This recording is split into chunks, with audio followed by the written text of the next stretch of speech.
오늘은 교회 속에 숨겨진 비밀이라는 제목으로 말씀 전하겠습니다. 먼저 사진 한번 보여주시기 바랍니다. 무슨 사진입니까?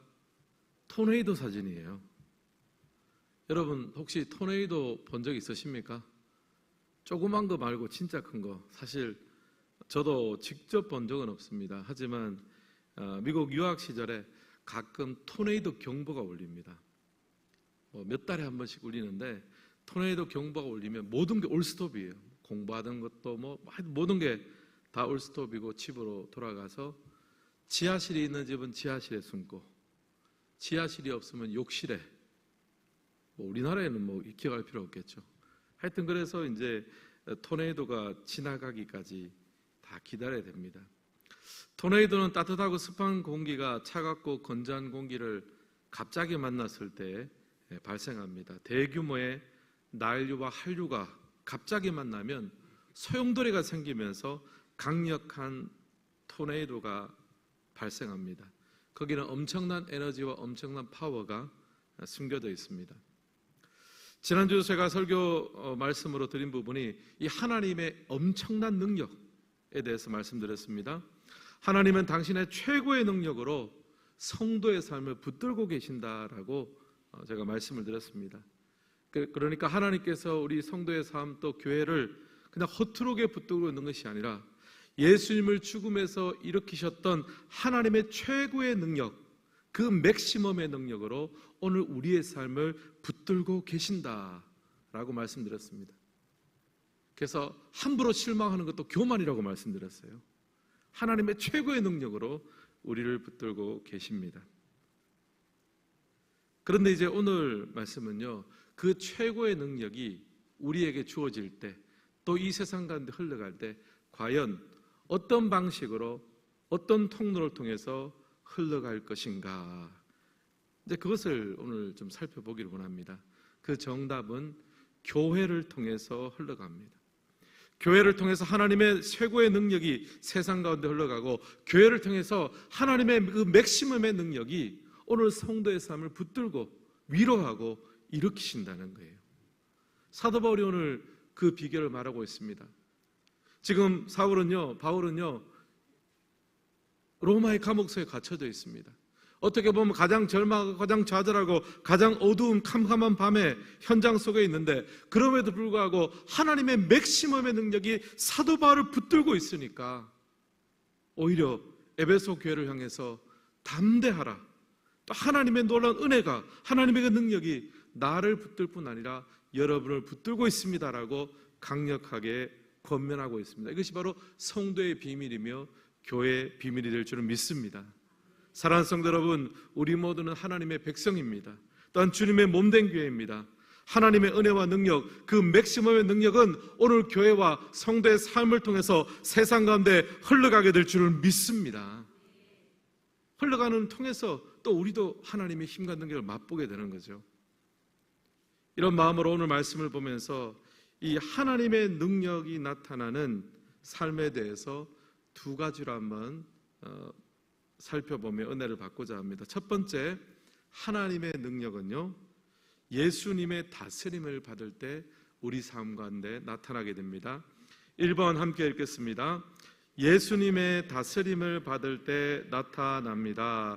22절도 함께 읽겠습니다. 또 만물을 그의 발 아래 복종하게 하시고 그의 만물 위에 교회의 머리로 삼으셨느니라. 하나님께서는 예수님 앞에 그의 발 아래 만물이 복종하게 하셨습니다. 그리고 만물 위에 교회의 머리로 주셨습니다. 이제 머리가 되신 주님, 이 세상 가운데도 최고의 머리가 되시지만 또 동일하게 교회의 머리가 되십니다. 근데 이제 예수님께서 교회의 머리가 되신다, 세상의 머리가 되신다는 말은 동시에 우리는 주님의 지체가 된다라는 뜻이기도 합니다. 여러분, 몸과 지체는요, 이 몸 지체는 머리의 통제를 받게 됩니다. 손과 발은 머리가 생각하는 대로 움직이는 거죠. 근데 사실 이제 손과 발은 내가 왜 이렇게 움직여야 되나, 내가 왜 저렇게 움직여야 되나 잘 알지는 못합니다. 잘 알지는 못해도 그러나 머리에 지시를 받고 머리에 통제를 받습니다. 다스림을 받는 거죠. 여러분, 우리의 신앙생활도 마찬가지가 아닙니까? 하나님께서 왜 때로는 왜 내게 이런 고난을 주시고 또 왜 이런 질병을 주시고 왜 이런 어려움을 주시는가? 우리가 다 알 수 있습니까? 다 알지 못하는 거예요. 그러나 우리가 아는 것은요, 오늘 하루 내가 주님의 손을 꼭 붙들고 오늘 하루 동행하며 산다는 것, 사실 우리가 알 수 있는 것은 그게 전부입니다. 우리는 모두를 알 수 없습니다. 그냥 오늘 하루 내가 깨달아지고 내가 알고 내가 체험하는 부분, 그것도 아주 일부분만 알 수 있을 뿐입니다. 그러나 지체의 머리가 되시는 예수님, 그 예수님의 다스림이 오늘 우리의 삶 가운데 우리 삶 가운데 함께 있을 줄을 믿습니다. 그게 성도의 능력인 거죠. 성탄절이 다가오면 이제 세례 요한을 생각하게 됩니다. 요한은 예수님이 오시는 길을 예비한 사람이었습니다. 근데 세례 요한은 자신의 사명을 어떻게 정의했습니까? 예수님이 오시는 길을 예비하면서 이제 예수님이 오시면 그는 흥하여야 하겠고 나는 쇠하여야 하리라. 사실 세례 요한 입장에서는 수긍할 수 없죠. 왜 내가 쇠하여야 되나? 나는 이렇게 준비가 됐고 나는 이렇게 신실하고 나는 이렇게 충성스러운데 왜 내가 멈추고 왜 내가 쇠하여야 되는가? 그러나 여기에 대한 답은 아마 세례 요한은 얻지는 못했을 거예요. 그러나 세례 요한은 자신의 위치를 알았습니다. 나는 주님의 손과 발이고 내가 머리가 돼서 다 이해하지 못할지라도 주님의 손과 발로서 주님의 지체로서 주님이 원하시는 선에서 내가 멈추라면 멈추어야지 하는 자신의 정체성과 사명을 분명히 알았습니다. 주님이 허락하실 때 고라고 달려갈 수 있는 것과 동시에 주님이 멈추라고 하실 때 멈출 수 있는 것, 그것이 바로 하나님의 다스림을 받는 성도의 능력이 되는 줄 믿습니다. 제가 청년 때, 대학생 때 가야산에 간 적이 있습니다. 가야산은 굉장히 높은 산이죠. 그때가 이제 5월 달입니다. 굉장히 봄 기운이 따뜻했습니다. 이제 산에 올라갈 때는 이제 산 아래에서 있을 때는 너무너무 더워가지고 이제 반팔 입고 혹시나 몰라서 잠바 하나 입고 그렇게 올라갔어요. 근데 이제 올라가는 동안 너무너무 더워서 잠바를 벗었습니다. 근데 산 정상에 올라가니까요, 이게 웬걸이 아래는 약간 여름 같은데 산 정상에는 5월 말인데도 뭐가 있어요? 눈이 있는 거예요. 눈이 있을 뿐 아니라 뭐 그냥 한겨울처럼 추운 거예요. 또 직구전 친구가 제 잠바를 또 감춰버렸어요. 그래가지고 한 30분 동안 그냥 산 정상에서 반팔로 떨면서 그렇게 있었습니다. 산 아래에서는 제가 상상도 못했습니다. 야, 그냥 덥기만 하고 반팔 입어도 되는 줄 알고 이제 여름이 온 줄 알았는데 산 정상에 올라가니까요, 아닙니다. 한겨울이에요. 여러분, 하나님의 통치가 이와 같습니다. 분명히 추운데 산 꼭대기는 분명히 춥습니다. 어렵습니다. 힘듭니다. 그런데 산 아래는요, 따뜻한 햇살이 비치고 있는 거예요. 여러분, 우리의 삶에 염려와 근심과 어려움이 있습니다. 문제가 있습니다. 그러나 하나님의 통치를 믿는 사람들은요, 내 눈에 보이는 것이 다가 아니라는 사실들을 아는 거예요. 지금 당장은 춥지만, 지금 당장은 눈이 있지만 저 한 걸음 내려가면 따뜻한 햇살과 여름의 날씨가 있는 거죠. 오늘 우리가 하나님의 통치를 믿는 사람들은요, 하나님의 인도하심을 받는 사람들은요, 내 눈앞에 펼쳐지는 것으로 내 인생을 판단하지 않습니다. 내 삶 가운데 하나님의 역사가 여전히 있으며 하나님의 일하심이 있으며 하나님의 통치가 있음을 믿으며, 나는 지체이기 때문에 내가 다 알지는 못하지만 나의 머리가 되시고 나의 인도자가 되시는 분은 여전히 내 삶을 인도하고 계신다, 이 담대함을 회복하시기를 주님의 이름으로 축원합니다. 요즘 나라가 얼마나 힘들고 어렵습니까? 얼마나 혼미합니까? 그러나 대한민국은 하나님께서 보호하시는 줄 믿습니다. 눈에 보이는 대로 우리가 판단하지 않고 나라를 위해서 특별한 마음으로 기도하기를 소원합니다. 하나님께서 대한민국을 구하여 주시고 회복시켜 주셔서 다시 한번 주님 앞 아름답게 쓰임받는 우리나라가 되게 하여 주옵소서. 하나님의 통치와 주권을 믿는 주의 백성들이 있는 한 우리나라는 온전히 회복될 줄 믿습니다. 두 번째 하나님의 능력은요, 예수님의 뜻을 순종하고 행할 때 우리의 삶 가운데 나타나고 역사가 됩니다. 2번 함께 읽겠습니다. 예수님의 뜻을 행할 때 역사합니다. 23절도 우리 같이 한번 읽겠습니다. 교회는 그의 몸이니 만물 안에서 만물을 충만케 하는 이의 충만함이니라. 아멘. 교회는 예수님의 몸이다라고 합니다. 근데 예수님은 여기서 어떻게 표현됩니까? 만물 안에서 만물을 충만케 하는 이라고 나타납니다. 그리고 이 예수의 충만함이 교회에 있습니다.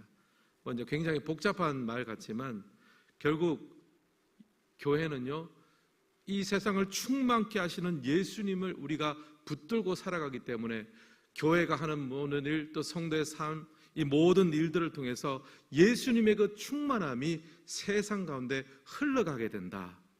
그 말씀입니다. 여러분, 우리 성도와 교회 삶도 마찬가지죠. 우리는 주님의 다스림과 주권을 믿으면서 작은 순종과 행함을 하게 됩니다.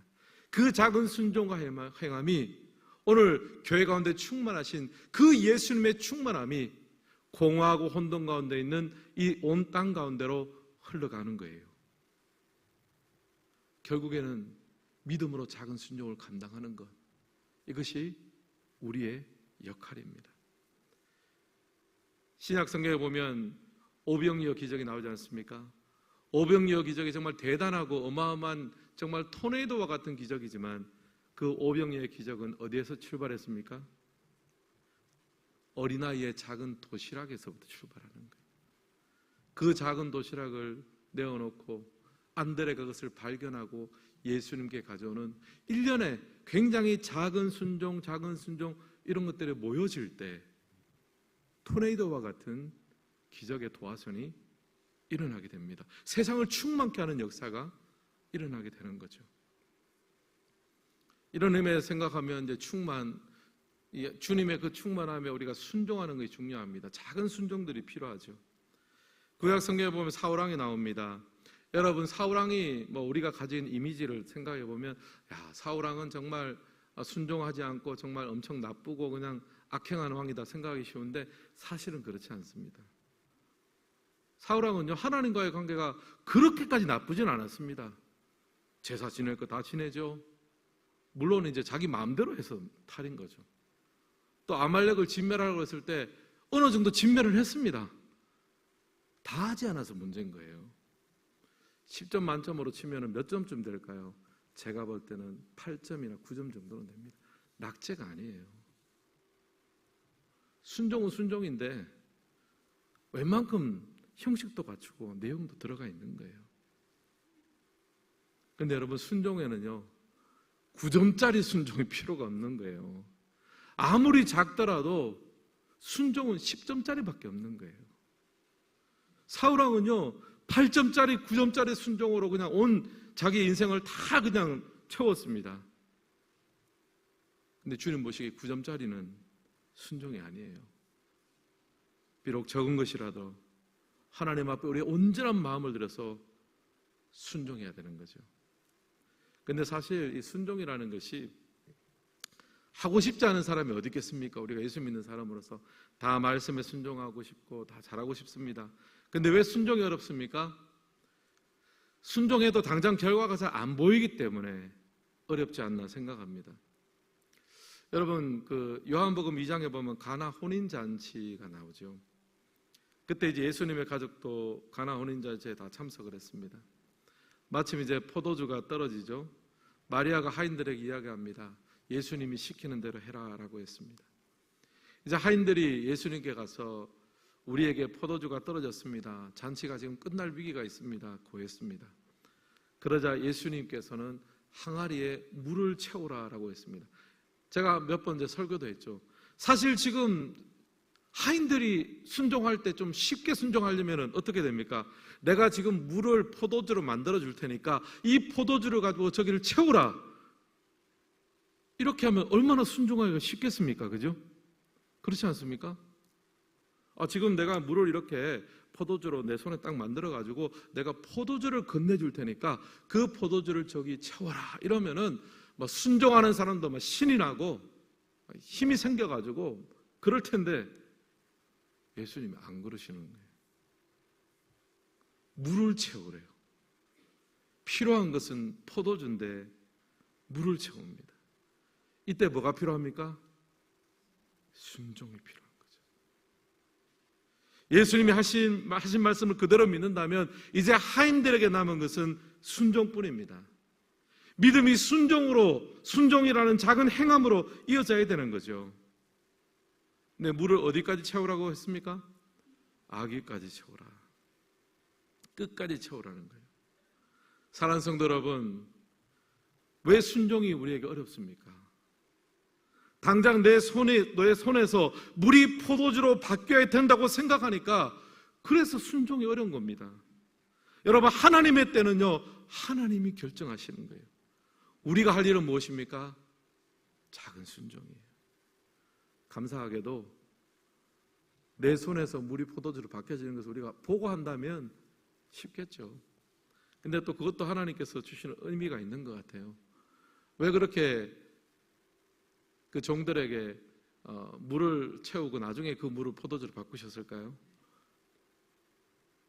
생생한 증인이 되지 않겠습니까? 하나님이 정말 그렇게 역사하셨다. 또 자기가 그렇게 어떻게 보면 기적의 한 부분을 동참하는 거잖아요. 예수님이 다 바꿔주고 나서 그 다음 하면 이건 기적에 동참한 게 아니라 허되는 일 한 건데 물이 포도주로 바뀌기 전에 그것을 채웠다면 하인들은요 기적의 동력자가 되는 거거든요. 사랑하는 성도 여러분, 사실은 우리가 신앙생활하고 또 봉사도 하고 우리가 살아가는 것은요 굉장히 일상적인 일입니다. 당장 우리 손에서 물이 포도주로 바뀌는 역사는 잘 없습니다. 우리 사랑하는 가정을 보면서 또 우리 가족들을 보면서 정말 하나님의 변화와 역사가 일어나길 바라지만 언제나 보면 물은 물 같아요. 우리가 할 일은 뭡니까? 그렇게 바꾸실 주님을 바라보면서 실망하지 않고 작은 순종을 감당하는 거잖아요. 저와 같은 목회자도 마찬가지 아니겠습니까? 목회 일정도요 비슷합니다. 일상의 반복입니다. 말씀을 연구하기도 하고 설교를 하고 기도하고 신방하고 회의하고 가끔은 그런 생각이 듭니다. 야, 이렇게 일하는 게 내가 필요한 것은 엄청난 능력이고 엄청난 부흥이고 막 이제 그런 건데 내가 하는 것은 정말 물을 아구까지 채우는 것밖에 없는 거예요. 근데 이때 필요한 게 바로 작은 순종이죠. 하나님 아버지, 물을 포도주로 바꾸는 일은 주님의 일입니다. 그러나 제가 할 일은 그 물이 포도주로 바뀌기 전이라도 주님을 신뢰하며 아기까지 채우게 하여 주시옵소서. 내 눈앞에 보이는 그 기적의 역사를 믿는 것이 아니라 그 기적의 역사에 배어있는 하나님을 믿게 하여 주시옵소서. 기적보다 중요한 것이 믿음입니다, 여러분. 기적으로 사람이 변하지 않습니다. 믿음으로 변화가 되는 거거든요. 사랑하는 성도 여러분, 이제 성탄절이 다가오고 있습니다. 올 한 해가 이제 마무리되어져 갑니다. 오늘 여러분의 삶에 믿음으로 행해야 될 부분은 무엇입니까? 여러분이 감당해야 될 작은 순종이 무엇입니까? 기도의 생활입니까? 아니면 여러분 가정 안에서 용서입니까? 동료와 이웃 사이에서 인내입니까? 아니면 끊어버려야 될 죄입니까? 여러분, 그 작은 순종이 하나님의 놀라운 능력을 흘려보내는 통로를 뚫어내는 주님의 역사의 통로가 될 줄은 믿습니다. 오늘 그 작은 순종을 결단하며 또 헌신하며 주님 앞에 나아갈 수 있기를 간절히 축원합니다. 오늘 말씀을 마무리하겠습니다. 하나님의 능력은요 교회를 통해서 온 세상을 채웁니다. 그리고 성도와 교회는 예수님의 머리 대신 예수님의 다스림을 받습니다. 그리고 작은 순종을 행함을 통해서 하나님의 그 토네이도와 같은 하나님의 놀라운 능력이 오늘 교회와 우리의 가정과 우리의 삶에 불어들어와서 하나님의 놀라운 역사를 맛보는, 능력을 맛보는 우리 모든 성도님들이 되시기를 주님의 이름으로 축원합니다.